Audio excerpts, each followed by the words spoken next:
9 y 7 AM. Bienvenidos a Radio La Decana. ¿Cómo están? Bienvenidos a Páginas al Viento.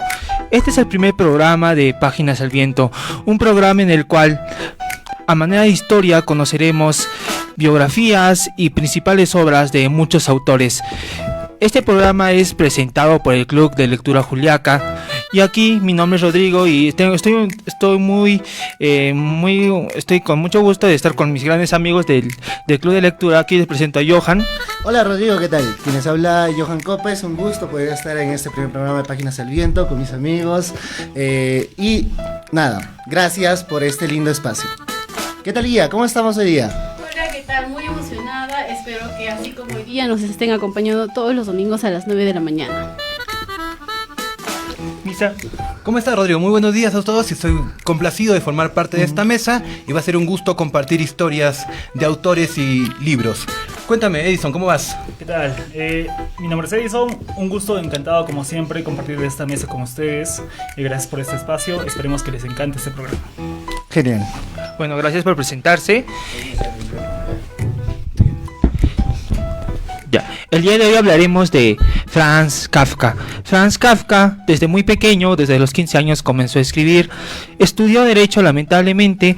En sus ratos libres se dedicó a la literatura, principalmente a la narrativa, tanto a la prosa, tanto a las novelas como a los cuentos. La gran mayoría de sus cuentos fueron publicados cuando él estaba vivo, pero sus novelas fueron editadas y publicadas póstumamente. El día de hoy hablaremos de una de sus obras más importantes y que le hizo un artista conocido dentro de su época. Y les doy la pista, empieza así. No sé si alguna vez ustedes se sintieron un bicho raro dentro de su casa. Y así empieza el argumento principal de La Metamorfosis de Franz Kafka. ¿Ya? Gracias por el pase, Rodrigo. Hoy día yo estoy como invitada para poder darles el resumen de esta maravillosa obra. Estoy un poquito con la garganta mal. Todo empieza una mañana cualquiera en la que Gregorio Samsa, el nombre de nuestro protagonista, despierta sobresaltado de la cama. La razón es que había amanecido transformado en un enorme insecto con muchas patas que no podía controlarlas y con un gran caparazón duro. Pero irónicamente, amigos míos, lo que le preocupó a nuestro protagonista no era esa nueva transformación, ¿no? Sino el que llegaría tarde a su trabajo. Entretanto, tras la puerta estaban su padre, su madre y hermana extrañados, ¿no? Porque aún no salía a trabajar. Entonces le preguntan, ¿no?, a Gregorio y él intenta responder, pero con esta nueva transformación, este nuevo cuerpo no se le entendía, era inentendible lo que decía. Más rato llega el gerente de la empresa en la que trabajaba, porque también no llegaba, ¿no? Molesto él, también pregunta, pero Gregorio igual, intenta responder con lo que puede, pero ya no puede. Hace los modos posibles y con la boquita incluso, ¿no?, abre la manija de la puerta, sale. Y obviamente, ¿no?, hay una sorpresa inmensa para todos. El gerente, espantado, retrocede. La mamá grita, también horrorizada por la nueva forma de su hijo, ¿no? Y su papá, furioso, lo agarra a palos hasta que lo hace retroceder hasta su habitación. A partir de ese momento, Gregorio quedará encerrado en su habitación. Su hermana, la menor, será quien le lleve la comida, quien hace su habitación, ¿no? Él también se va a dar cuenta que puede caminar por las paredes y de eso se da cuenta también su hermana. Es irónico, amigos, también porque él era el único que mantenía económicamente a la familia. Su padre no trabajaba por viejo, su mamá enferma y la hermana pues era menor. Entonces, él que antes era el principal veedor económico, ¿no?, de la familia, o el único, ahora va a depender de toda la familia, ¿no? Es esta ironía de yo soy todo antes, ahora no soy nada. Entonces, luego de eso pasa que la hermana se da cuenta que necesita espacio y decide que le saquen los muebles. ¿Para qué? Para que pueda moverse, ¿no? Sin embargo, esta noticia le pone triste a Gregorio porque los muebles de su habitación eran lo único todavía que lo mantenían o lo unían al lado humano, ¿no? Entonces, en ese intento de querer aferrarse todavía a sus cositas, hay un cuadrito que él hace y se aferra se aferra a ese cuadrito. En lo que está haciendo eso, lo ve, su madre lamentablemente lo ve y se desmaya, entonces se desmaya y en ese mismo rato viene el padre y equivocadamente cree que el hijo le había atacado a la madre. Entonces agarra literalmente manzanas y le lanza manzanazos y una de esas manzanas queda impregnada en su caparazón y a partir de ese momento esa manzana va a generar una infección, un debilitamiento progresivo. Entonces, va transcurriendo así la vida de nuestro protagonista hasta que las carencias económicas salen a flote. El papá, la mamá y la hija, que antes no trabajaban nadie, ahora van a tener que hacerlo. Entonces, ya nadie va a cuidar de Gregorio, se va a quedar abandonado, ¿no? También deciden alquilar la habitación, ¿no? Para que puedan generar más ingresos. Y una noche en la que la hermana, a quien le gustaba tocar el violín, lo estaba haciendo, ¿no? Y como ya dije, él estaba encerrado en su habitación, ya no salía. Pero como le gustaba oír que su hermana toque el violín, sale, se acerca. Y en lo que pues ya está cerca a donde está la hermana, estaban también los que habían alquilado la habitación. Y estos, al verlo, ya con esta apariencia de insecto gigante, se horrorizan, gritan y amenazan a la familia con retirarse sin pagar el arriendo. Entonces, en ese momento la familia queda pues avergonzada, ¿no? por el papelón. Y la hermana también, indignada, dice algo que, bueno, creo que nadie esperaría, ¿no? Ni mucho menos Gregorio, porque, o sea, la hermana era antes quien se ocupaba de él, al menos los primeros momentos, ¿no?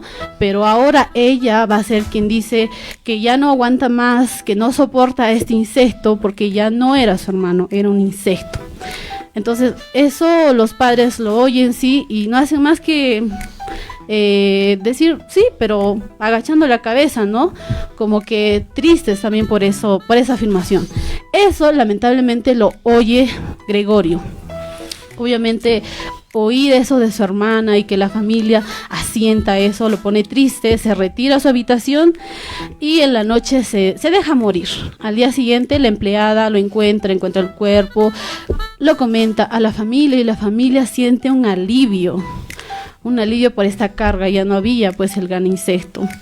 Entonces deciden ir a pasear, ya no a trabajar. En lo que están caminando se dan cuenta que la hija, ¿no? Ahora es madura, es adulta, ¿no? Es alguien con la que se puede, a la que se le puede casar con alguien. Están viendo una nueva persona, a quien sangrar, ¿no? Antes sangraban, por así decirlo, al hijo, ahora pues ya no está muerto. ¿Quién sigue? La hija. Un nuevo tonto útil, ¿verdad? Exacto. Entonces, eso es el resumen de nuestra obra, estimados amigos. Espero que les haya gustado, mucho gusto. Y yo los dejo aquí con los comentaristas. Muchas gracias. Hasta una próxima ocasión. Excelente resumen, Gia. Muchas gracias. Gia aquí está como invitada especial para hacernos el resumen de La Metamorfosis de Franz Kafka. Muchas gracias. Y empezaremos nuestra discusión de este hermoso libro. Y antes de empezar, yo voy a lanzarles una idea que decía Nabokov en su libro de curso de literatura. Y él decía así: en la obra de La Metamorfosis, Gregorio Samsa era una persona vestida de insecto y sus familias eran unos insectos vestidos de personas, denotando cómo se han vuelto de malos finalmente con Gregorio Samsa. Y empezaremos con la primera parte. Johan, nos ayudas con la transformación hacia insecto. A ver, el libro inicia fuerte, ¿no? La forma de escribir de Franz Kafka es tan fino que no inicia como un cuento de hadas, ¿no? O había, sino te introduce directamente que con el cambio de frente de nuestro querido protagonista Gregorio Samsa, ¿no? Que se ve distinto, ¿no? De la noche a la mañana ya no es él, es más, no recuerda quién era y solamente ve convertido en un insecto, porque tampoco dicen que es una cucaracha, ¿no? Convertido en un insecto. Pero lo primero que da en esta primera parte es que en vez de que se preocupe por él como persona, ¿no? Ya pudo haberse enfermado, ¿no? O cualquier tema, se preocupa por su trabajo, Se preocupa por llegar tarde, por no cumplir lo que tenía que hacer en su chamba y su familia, ¿no?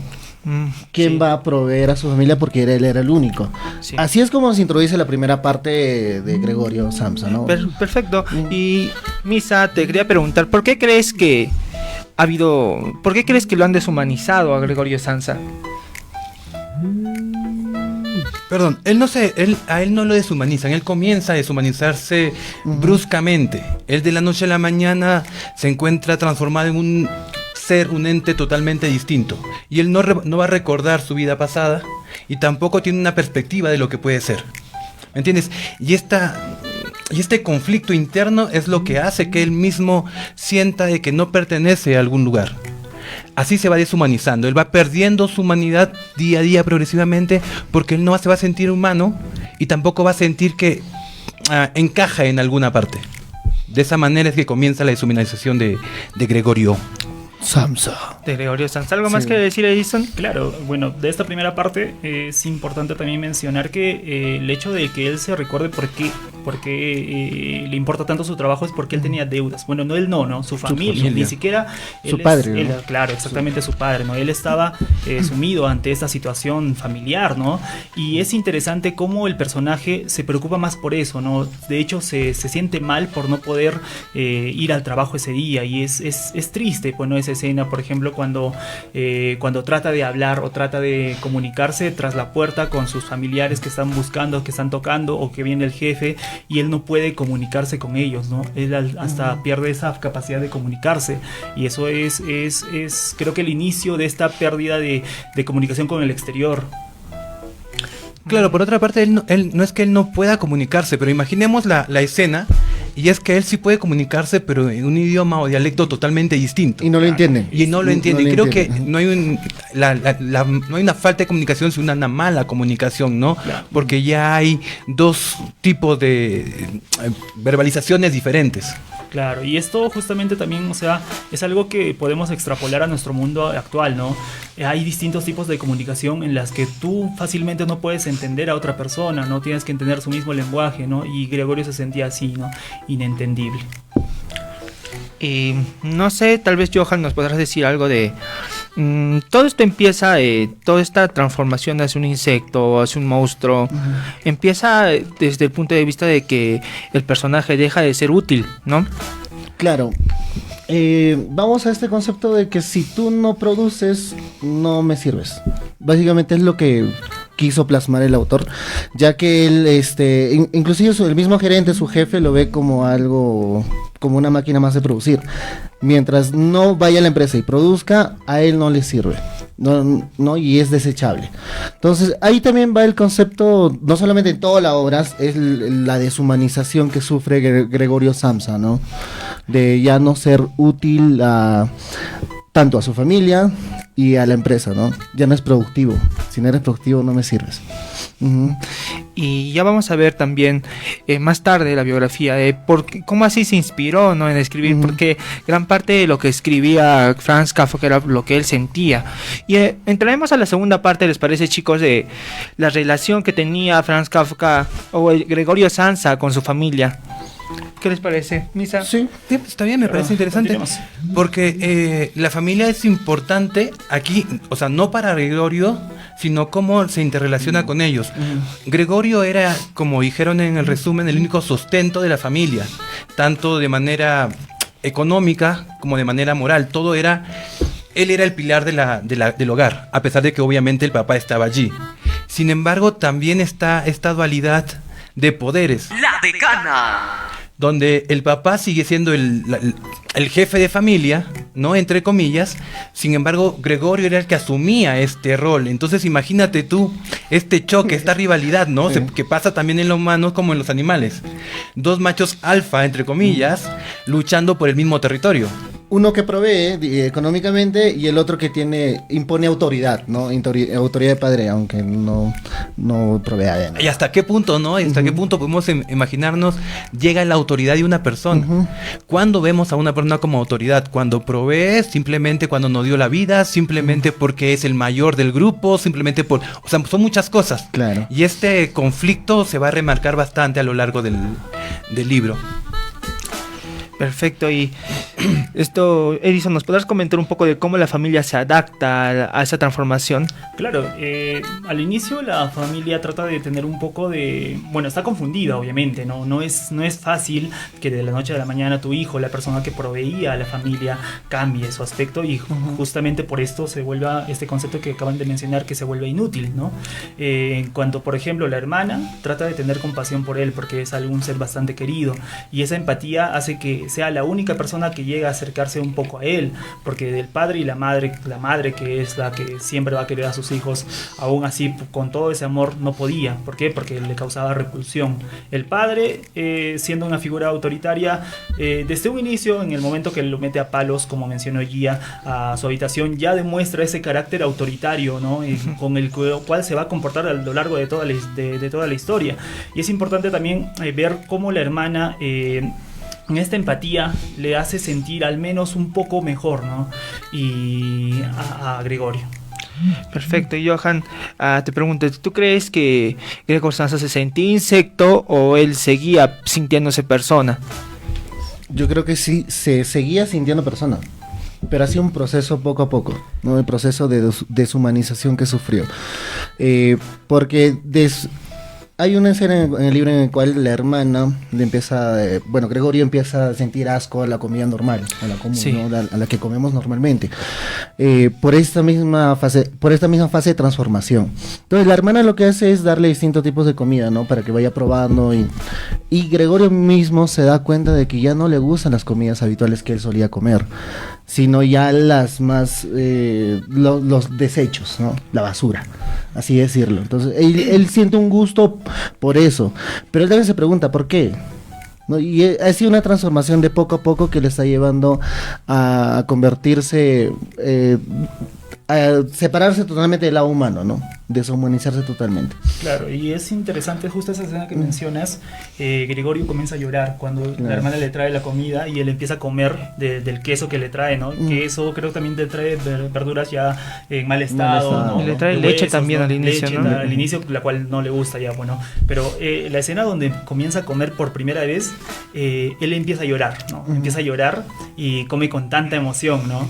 Creo que es una escena bastante bonita para mí, a mi parecer, del libro. Sí, y mira, justo en la relación familia se ve como claramente están divididos cada uno de los 4 personajes.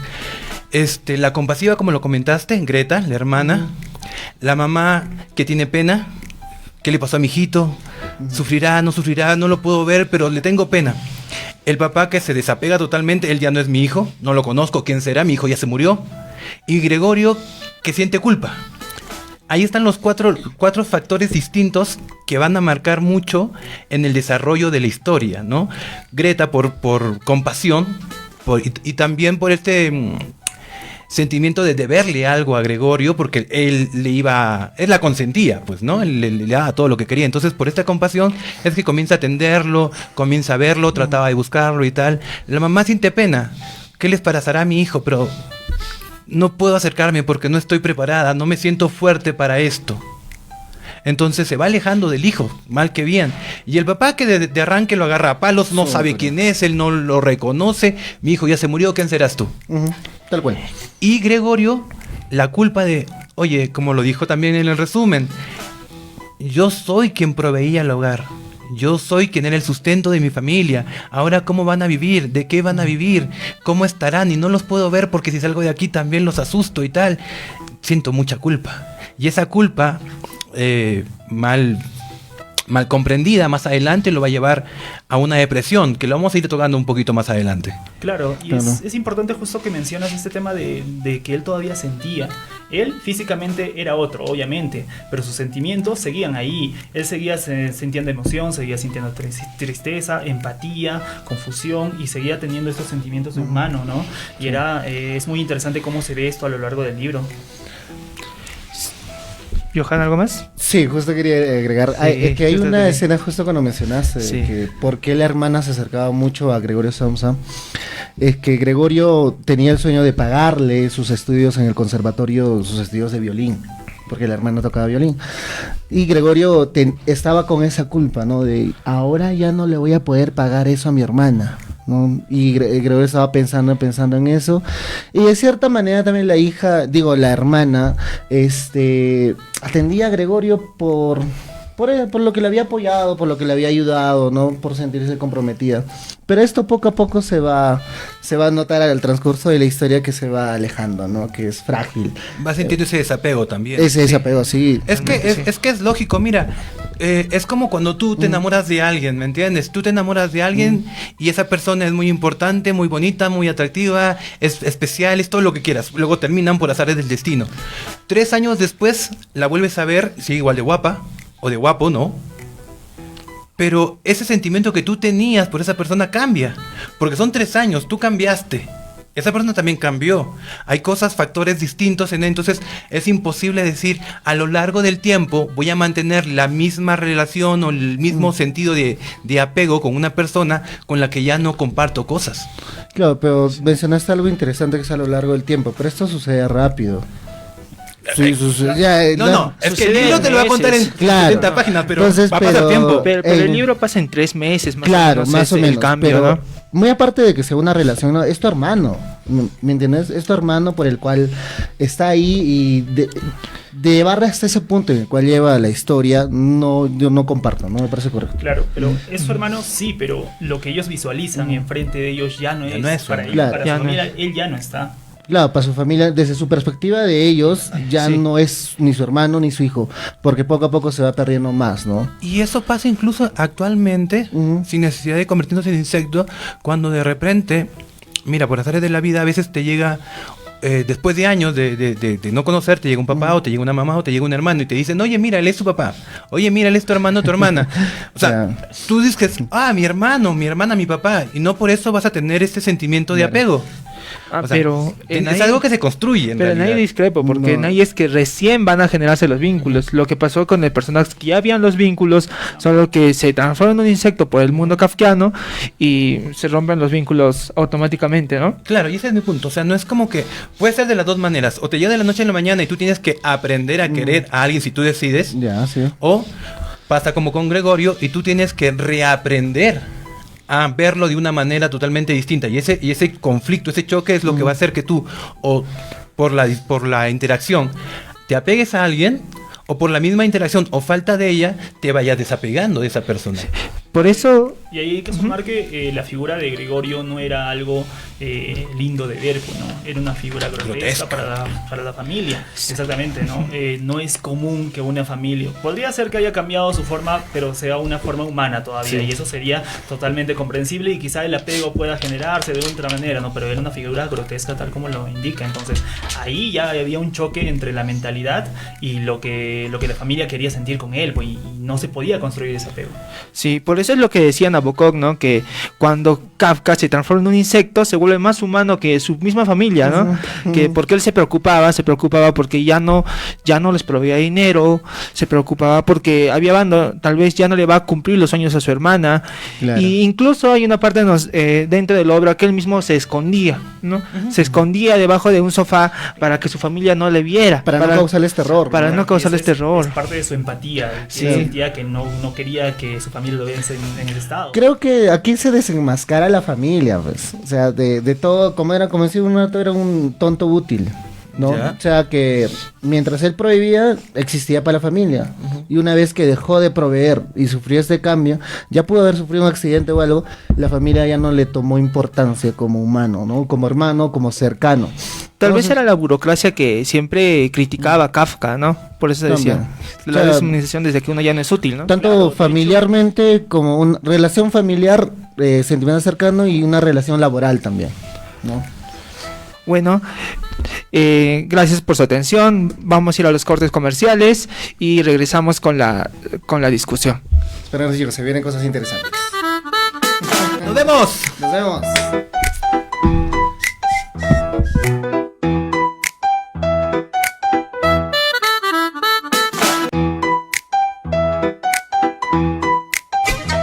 En los Andes, creemos en la fuerza de los puneños. Lo que uno logra, empuja al otro.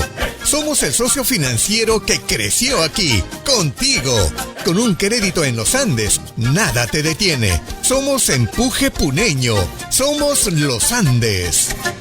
Univalle te invita a una charla informativa exclusiva en Perú. Nuestros expertos, el doctor Renan Crespo, director académico de medicina, y el magíster Rolando Chipana, director general de marketing, estarán aquí para contarte todo sobre nuestras carreras y programas. 20 de noviembre en el Colegio Fernando Style, 18 horas, Girón A. Carrión 527. Estamos finalizando el periodo de reserva anticipada para la gestión 1-2026. Más información al 951-034-295. Univalle, excelencia académica sin fronteras.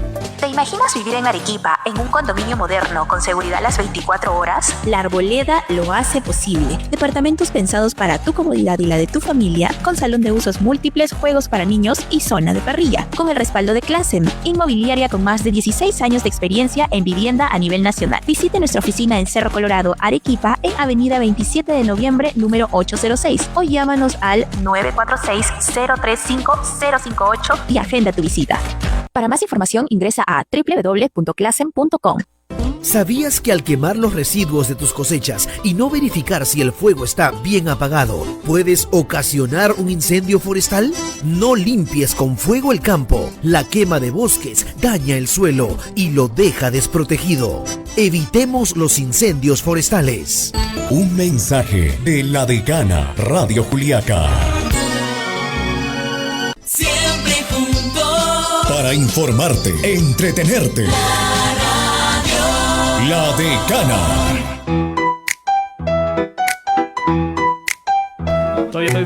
Páginas al viento.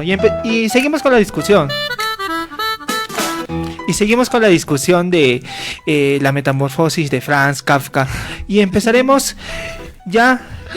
La segunda parte es algo triste porque, como ya contaron mis amigos, se rompe ese vínculo que se había formado en muchos años, y tal vez la forma de romperse el vínculo es cuando su papá le lanza la manzana a Gregorio Samsa, ¿no? Es como que simbólicamente ya rompió y lo desconoció como hijo y le dijo ya no te conozco y pum.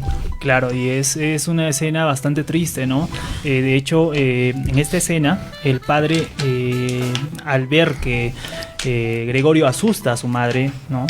Lo malinterpreta y lo empieza a lanzar manzanazos, ¿no? Y una de ellas quedó incrustada en su caparazón. Pucha, debió de ser doloroso lo que quedó en él, ¿no? Y esto, el simbolismo que esto da es que ya el rechazo total hacia su propio hijo. Claro, hay un rechazo desde el inicio de parte del papá y tal. Pero también, mira, no vamos a satanizar al papá personalmente, no lo vamos a satanizar porque el papá está defendiendo a su familia. Él dice, este bicho raro, este insecto, este monstruo, este ser, este ente, trató de agredir a mi esposa, que es mi familia, o a mi hija, que puede ser mi familia. Él ya no es. Entonces yo tengo que ser el defensor de esta familia. Yo creo que por ahí, yo no satanizo al papá. La reacción quizás no fue la más adecuada. De repente estoy en contra de la violencia, pero era la manera de proteger a mi familia. Y él ya no es mi familia, lo dijo desde el inicio, ¿me entiendes? Cuando lo agarró a palazos y dijo, métete a esa habitación, porque bueno, tampoco es que por vergüenza te iba a decir, bueno, vaya por la puerta, ¿no? Claro. Y justamente lo que mencionas, ¿no? Esta reacción del padre creo que es lo que cualquier persona haría. Lamentablemente es así. Discrepo. A ver, dale, cuéntame por qué. Yo creo que más es por la actitud del padre, es que nos describen un padre autoritario que toma decisiones familiares y todo, mientras él no es quien provee, solamente está ahí como papá. Y aparte toma decisiones a nombre del hijo, decisiones a nombre de la familia, a nombre de la mamá y todo, ¿no? Direcciona sus caminos. Igual con lo de Gregorio Samsa, o sea, el hijo estaba trabajando por una deuda del padre, ¿no? Entonces, yo creo que más se sintió vergüenza por su hijo, ¿no? Y por eso es que lo alejó de una de la familia, más que por proteger a su familia. Yo creo que solamente estaban viendo sus propias su propia conveniencia como autoridad ahí y no tener una carga más. Porque Gregorio Samsa con el tiempo se vuelve una carga para toda la familia. Entonces, la decisión que toma el padre desde un inicio no me parece la más adecuada porque sigue siendo su hijo después de todo. Por más de que ya haya cambiado, transformado, sigue siendo su hijo. Pero contextualicemos un poco el momento, en el punto del libro donde pasa esto. En este entonces ya el padre está trabajando. Él ya recuperó esta autoridad. Y aparte él ya tiene un trabajo otra vez burocrático. Él empieza a trabajar en un banco. Y esta figura autoritaria le crece, ¿no? O sea, a eso vamos, ¿no? Sí. Ya no es el mismo padre de antes donde él no proveía y solo había endeudado a la familia. Toda la familia cambia en sí, ¿no? Sí, es verdad. Sí, toda la familia. En sí, solamente cambia esa parte de proveedor. La autoridad siempre tuvo. Ya ahora es un padre con autoridad y proveedor. Pero la dinámica sí cambia, como dice Rodrigo, la dinámica es la que cambia. Sí. Dentro de la familia, o sea, cambia totalmente el esquema familiar y la dinámica familiar. Ya la mamá ya no es solamente ama de casa, que comprometida con los hijos, con la crianza de los hijos, sino que también tiene que trabajar. El padre ya no es el padre que está pues en un rincón de la casa siendo el papá y tal, tuvo que volver a trabajar, cambia esa dinámica. Sí. Greta, que era la menor, la más consentida, la que no sabía hacer nada porque pues no hacía nada. Sí. También tiene que ver la manera de ser, de consumir algo, de producir cosas, ¿no es cierto? Y Gregorio, que era el quien proveía, pues ahora es el sofá de la habitación. Entonces toda la dinámica en sí cambia, como dice acá mi colega. Sí, perfecto. Y hablaremos ahora entonces ya de la tercera parte, ¿les parece? Claro. ¿Cuál es el nuevo rol que tiene la hermana, ¿no? Al principio a una hermana negada y luego, como dice Nabokov, tal vez la mayor traicionera que puede haber dentro de esta historia, ¿no? Cambia bastante. De hecho, justamente la figura que al inicio se muestra como su hermana, la más compasiva, la más empática, la que trata de acercarse a él, cambia por completo. Esto se desgasta, esa empatía se desgasta, ella cansa y empieza a tener menos sentimientos hacia él. De hecho, en una parte del segundo capítulo, ella todavía lo menciona como mi hermano Gregorio, dice, ¿no? Ya cuando ella todavía es un insecto. Pero en la tercera parte hay una escena donde ella dice: eso no es mi hermano, eso no puede ser mi hermano. Ella lo deshumaniza completamente, ya pierde este sentimiento de que es su hermano o que es un familiar suyo. Perfecto. ¿Algo más? Ahora es una cosa, ¿no? No solamente ya comienza desde la hermana y se transfiere y toda la familia está de acuerdo. Sí, ya es una cosa, ya no es Gregorio Samsa, es un bicho más que está ahí y que necesitan con urgencia deshacerse de él. Creo que ya ni siquiera ni una cosa, creo que ya es un monstruo para ellos.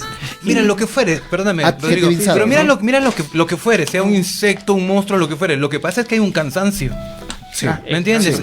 Sí. Ella es muy abnegada, mucho de cuidar al hermano y tal, pero eso implica, más que una responsabilidad, todo un ritual. ¿Me entiendes? Un ritual en lo cual mi yo se queda de lado. O sea, yo ya no puedo ver por mí, ya no me puedo arreglar, ya no puedo salir, conocer gente, ir a bailar de repente, estudiar lo que fuera, porque tengo que cuidar a mi hermano. Claro. Y eso, o sea, y alguien que no sabe si es tu hermano, además, ¿no? Es que ya es una carga. Esa negación se vuelve una carga. Y eso cansa. Sí. Claro. Cansa, cualquiera le va a cansar. Entonces es obvio que la decisión de la hermana paulatinamente sea: ¿yo para qué lo tengo que cuidar? ¿Yo por qué más? O sea, incluso como dices tú, Rodrigo, o sea, bueno fuera que tuviera que cuidarlo cuando le veo la cara, lo reconozco. Sí.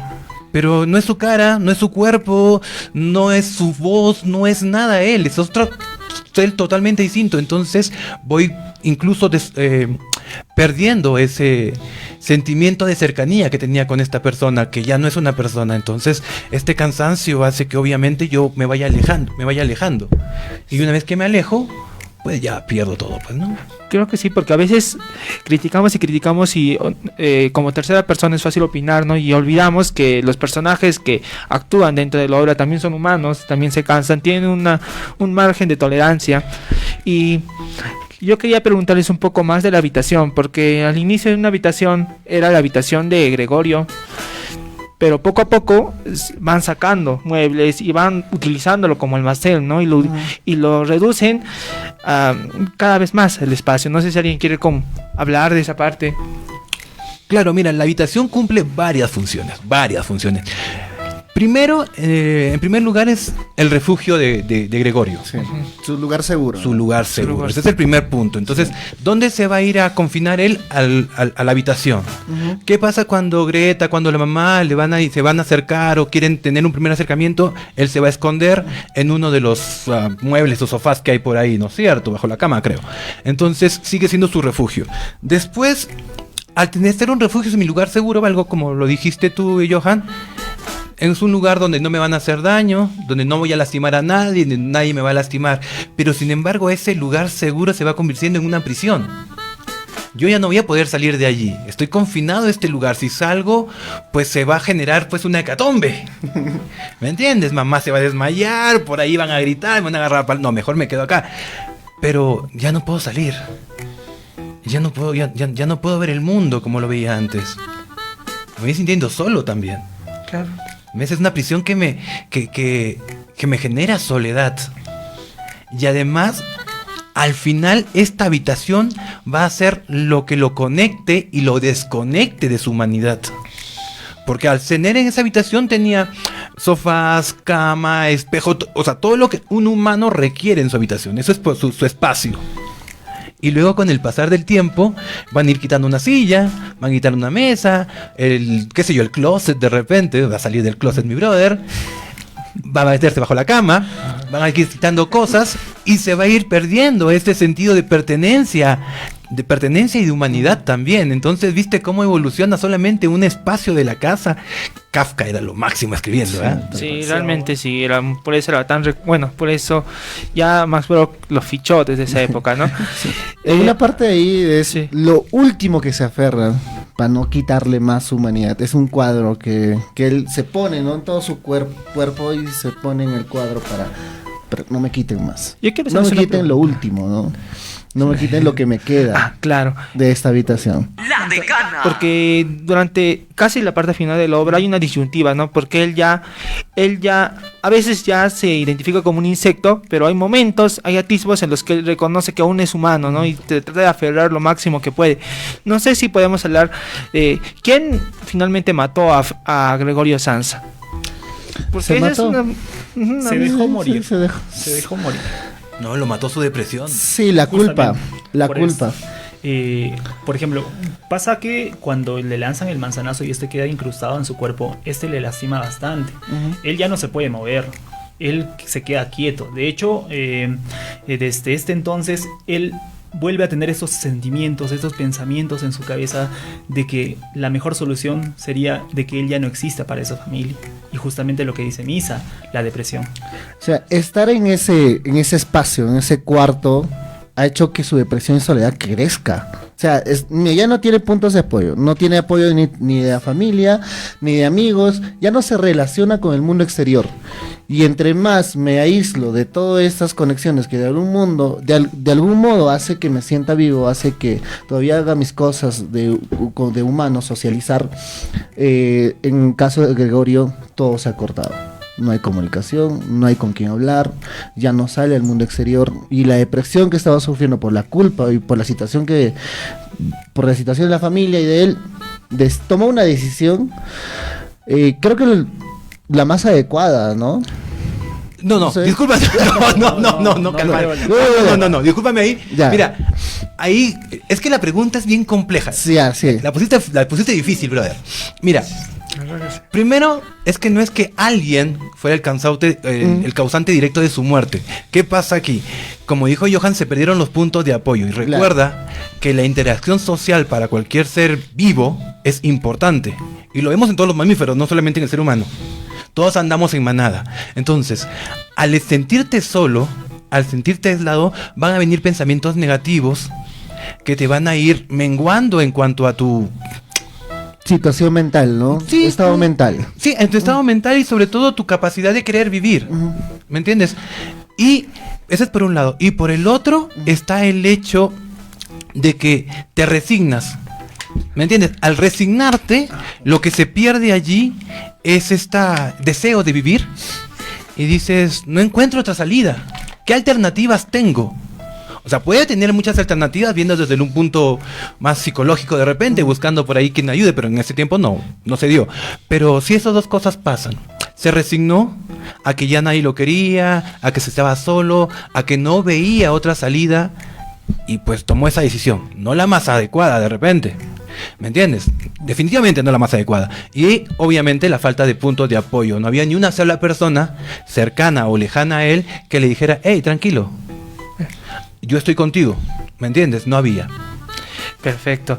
Y además tenemos que pensar de que su cerebro ya está enfermo, entonces es un cerebro que no tiene las soluciones que tendría un cerebro normal, ¿no?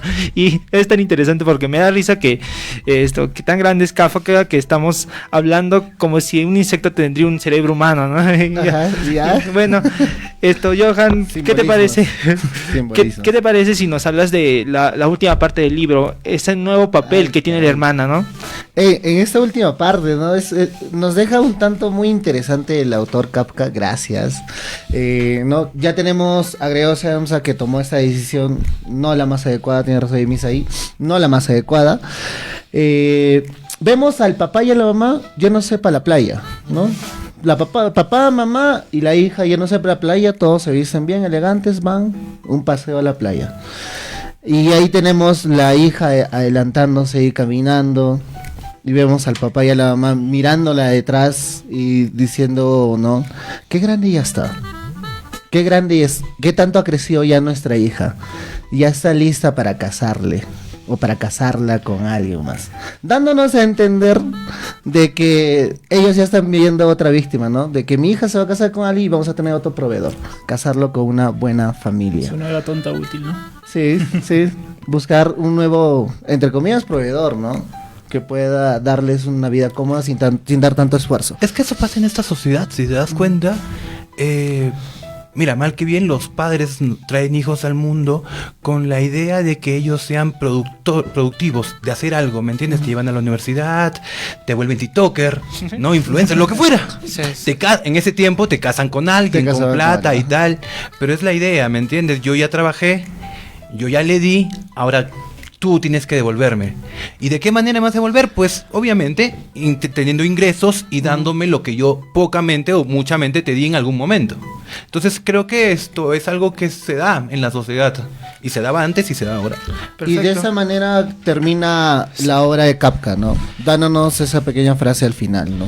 No sé, Johan, si nos puedes contar rápidamente quién fue Franz Kafka. Ah, caray. Oye, es cierto, hablamos de la obra de resumen, pero ¿quién fue este gran escritor de tal semejante obra?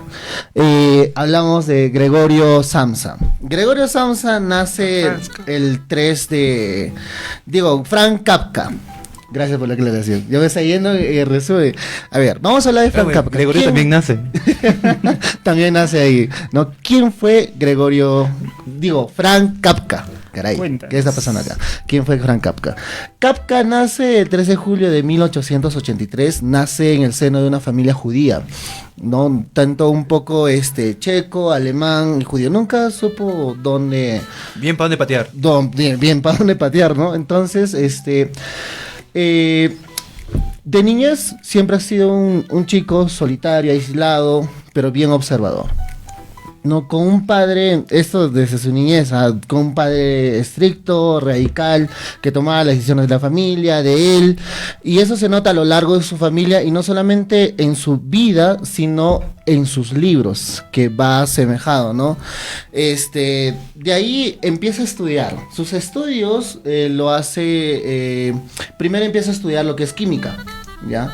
Empieza en 1901 a estudiar química después de que sale de la secundaria, pero esto no resulta. Luego entra a historias y letras y teología alemana, pero por decisión y presión del padre y Kafka, por complacerle, ¿no?, a esa figura autoritaria que en un inicio le respeta, bueno, siempre la ha admirado y la ha respetado, le hace caso. Sí. Le hace caso a su padre y cambia. ¿Por qué? Por derecho. Porque su padre era una persona que era más de ascender socialmente. A él le importaban las cosas materiales, las conexiones, las relaciones sociales, ¿no? Que si yo me conozco con un abogado, político, ascendo socialmente. A él le importaba mucho eso. Entonces Kafka le hace caso y Kafka se doctora. Se doctora en 1906 y empieza a trabajar en 1907 en una agencia de seguros. Está un año ahí. Sin embargo, sale y empieza a trabajar en 1908 en otra agencia de seguros, sí, donde se queda hasta 1922. En este tiempo, Kafka siempre, aparte de trabajar responsable, puntual, y le querían ascender, pero no tiene esa ambición profesional, ¿no?, de crecer. A él le encanta escribir. Su mundo siempre fue la literatura, la escritura, la lectura, los libros, siempre. Sí. Entonces, en estas noches, queridos amigos, empieza a escribir. Todas las noches, desde que empieza a trabajar, desde más antes inclusive, desde los 17 años empieza a escribir todas las noches, ¿no? Todas las noches empieza a escribir, y en 1915, bueno, incluso más antes, nos lanza distintas obras, pero nace La Metamorfosis en 1915, ¿no? De ahí termina sus estudios, después del trabajo tiene su lado amoroso también, ¿no? Ese lado de Kafka, de querer, de transmitir emociones, de querer tener una relación estable, pero nunca lo logra. Nunca, tal vez por miedo de comprometerse con alguien, tiene a Julie, a Amélie y a Carol, ¿no? Y a Dora. Dora. Entonces ahí nacen las 500 cartas a Amélie, ¿no? Las 500 cartas que le escribes, cartas llenas de amor, de culpa, ¿no? Y Kafka siempre sufrió de una enfermedad, amigos. ¿Cuál? Tuberculosis. Desde pequeño, una enfermedad que le empezó a consumir poco a poco, desgastarlo. Por eso se jubila en 1922. Tempranamente, ¿no? Y ahí conoce se va a convivir con Dora. Se va a Berlín en 1923 y lamentablemente fallece en 1924. Y cuando estaba estudiando, conoce a su gran amigo Max Brod, ¿no? Y antes de fallecer, Kafka le dice a su amigo: no me publiques los escritos que tengo, ni hagas reediciones, porque Max era editor, ni hagas reediciones de lo que ya había publicado. Y con eso fallece Kafka, pero Max Brod hace algo increíble y agradecemos eso. Hace caso omiso a su amigo y publica todas sus obras, ¿no? Sus obras póstumas. Max, mi ídolo, ¿eh? Sí, Max, Team Max por siempre. En el cual conocemos, ¿no? Ahí tenemos El Castillo, La Metamorfosis, El Juicio, y entre otras obras. Y Cartas al Padre. No hablamos de Cartas al Padre también. Eso es un buen tema, no sé si... ¿Alguien quiere hablar de Cartas al Padre? Un poquito. No, es que hablar de Cartas al Padre es hablar de un libro totalmente nuevo y distinto. Supongo que en otro momento tocaremos eso. Ahí le dejamos, ¿no? Claro. Pero si quieres hablamos un poquito del papá, ¿no? Pero podría ser. Creo que ya vamos a los comentarios finales, ya. Bueno, así termina la biografía, chicos. Esto fue un poco de Kafka. Sí. Frank Kafka, ¿no? Me parece esto, Misa, ¿por qué Kafka sigue siendo tan actual? Uy, caray.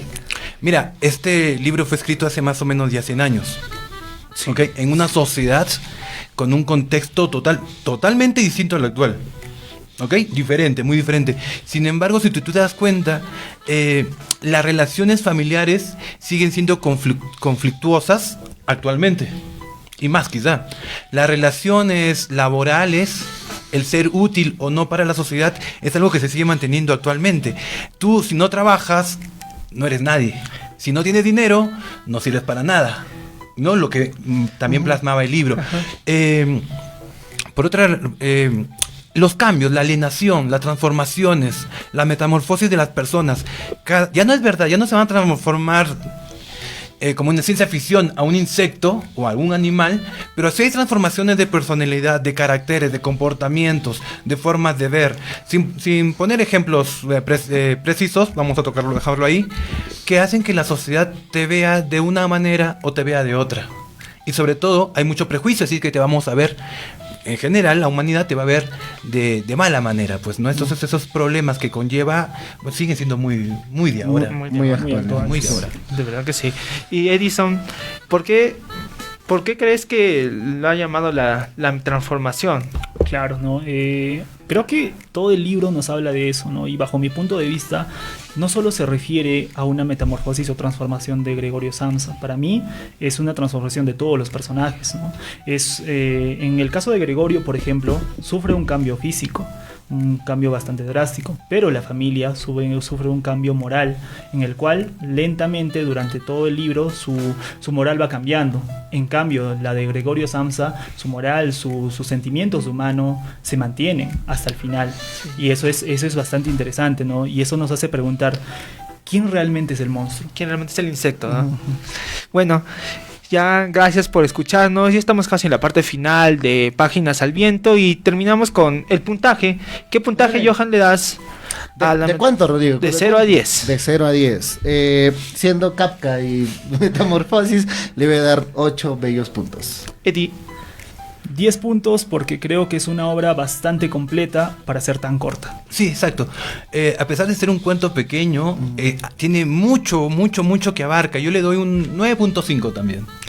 Rodrigo, bueno, yo le doy también 8 puntos.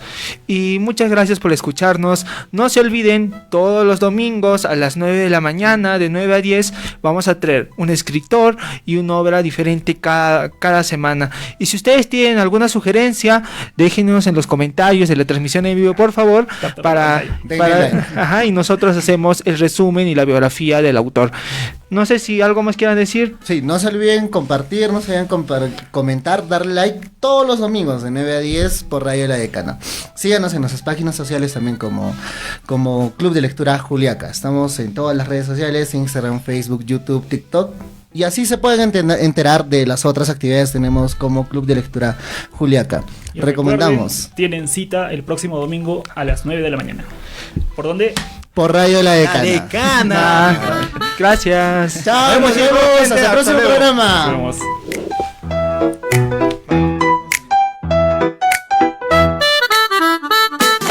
Siempre juntos. Para informarte, entretenerte. La Decana. ¿Tienes joyas de oro y necesitas dinero al instante?